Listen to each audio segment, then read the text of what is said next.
টাই দিয়ে, গাঞ্জাখোর দিয়ে, ডেন্ডিখোর দিয়ে আমাদের প্রতি এই হামলার শিকার আমরা হামলার শিকার হয়েছি।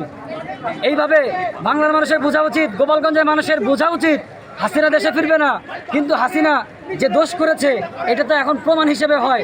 দেখেন, আপনারা যারা আছেন, আপনারা মিডিয়া ভাইরা দেখেন, আপনারা প্রচার করবেন, কোর্টে যখন একজন মানুষ যায়, একজন অপরাধী যখন কোর্টে যায়, তখন সে কি করে? বিপক্ষবাদী যে আছে, সাক্ষী যে থাকে, এই সাক্ষীদেরকে কোর্টে না আসার জন্য সর্বোচ্চ চেষ্টা তারা করে। এটাতে যদি হামলা করা লাগে হামলা করে, গুম করা লাগলে গুম, খুন করা লাগলেও তাদের দ্বিধাবোধ করে না। স্বৈরাচারী শেখ হাসিনা এইরকম পর্যায়ে চলে গিয়েছে। আজকে এনসিপি এখানে আসছে মুখোশ উন্মোচন করার জন্য হাসিনার, কিন্তু হাসিনা সেটা করতে দিতে চাচ্ছে না। আপনারা জানেন 11টায় এখানে আমাদের মাহফিল করার কথা ছিল, আমরা সকাল থেকে আমরা এখানে অবস্থান করছি।